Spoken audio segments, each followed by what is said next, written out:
Initially, Sony was unsure whether or not they should continue the God of War saga so quickly. With a total of 6 previous games in the series, 4 of which were developed by Sony Santa Monica, it would have made complete sense to finally put the ghost of Sparta to rest. Luckily, Cory, Barlog, and Sony Santa Monica fought for this game to happen, and boy am I glad they did. As some of you might have expected, God of War for PlayStation 4 is easily among the best games available on the platform.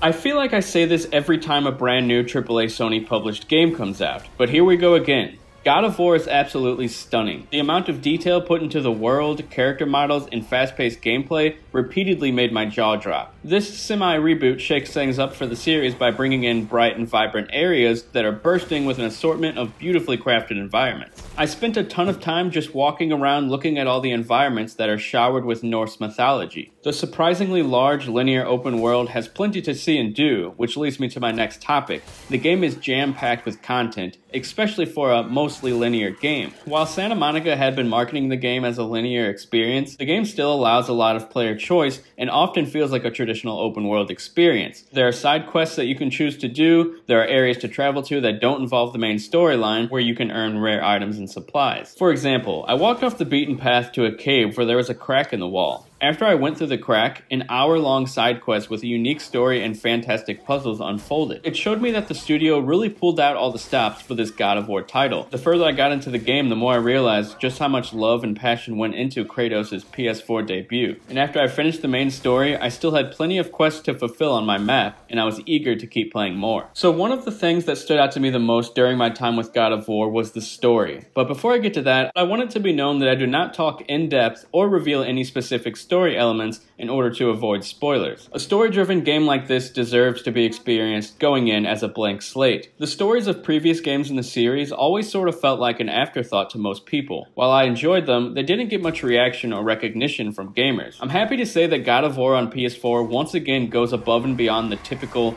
God of War status quo, and I'm certain that it's going to win over the mass majority. The game's story setup is heartfelt, the premise is engaging, and the branching plots with new characters are incredibly well done. Not only do all the characters have interesting backstories, but the dialogue for each of them is so expertly written, I was constantly smiling and laughing throughout the game. Every character has a purpose, and the way each of them intertwines with the main plot caught me by surprise. Not to mention all the actors involved knocked it out of the park. If you were to tell me a year ago that one of my favorite video game stories would come from a God of War game, I would have thought you were crazy. In short, expect epic moments that will put a huge grin on your face. For the first time in the God of War series, you have a fully controllable third-person camera, and you might be wondering how Kratos feels when playing. Short answer, pretty damn awesome. Immediately when jumping into the combat, it reminded me of some not-so-distant memories from 2 other titles, Hellblade: Senua's Sacrifice and Horizon Zero Dawn. The game's camera is really close behind Kratos, much like how it is with Senua from Hellblade. Not only does the strafing movement of combat feel similar,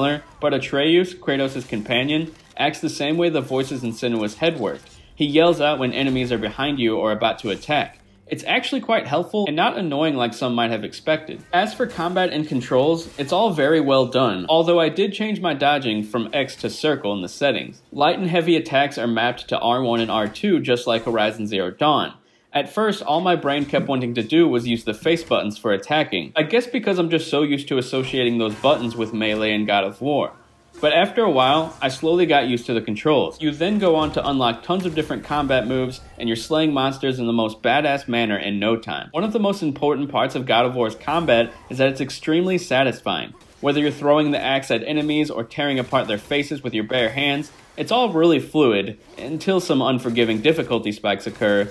These difficulty spikes were pretty tedious, but I'll admit, they did offer a sense of accomplishment after triumphing with a victory. Lastly, the combat can start to feel samey early on, but after you get new attacks and upgrades, there's a lot more variety, which makes for a better gameplay experience. The platforming elements of previous games are completely scrapped. You still climb and jump often, but it's impossible to fail at, and pretty much just serves as a means to traverse the world. I think this change is good, as platforming segments just wouldn't have matched the game's overall tone. And same goes for sex minigames. As for boss fights, they're extremely cinematic with an incredible amount of detail put into these fights. However, I was hoping for a bit more of these moments throughout the game, but when they hit hard. Boss battles feel more intimate than ever, making every heart-racing swing of the axe feel personal. God of War also heavily features puzzles that mostly involve Kratos' axe-throwing skills. Most of them are clever and fun to figure out. There's also treasure chest puzzles that you have to scavenge around for 3 hidden letters to open. None of it feels collect-a-thon-y though. Instead, it's rather satisfying. Slowly building up Kratos' stats throughout the 30 to 40 hour game is entertaining, as it's up to you to choose which armor and item perks better suit you during combat. Previous God of War titles let you upgrade Kratos with new and stronger attacks, but God of War for PS4 is pretty much a full-on RPG. I spent a lot of time buffering weapons, upgrading armor, and filling up my skill tree. I think it's a great direction for the God of War franchise, and I'm personally hoping that there's already a sequel greenlit by Sony. God of War tells an epic tale of growth, love, and acceptance. It offers rock-solid gameplay and bursts with lush presentation, truly showcasing what the PS4 hardware is capable of. It caters to new and longtime fans and paves the way for the future of the series.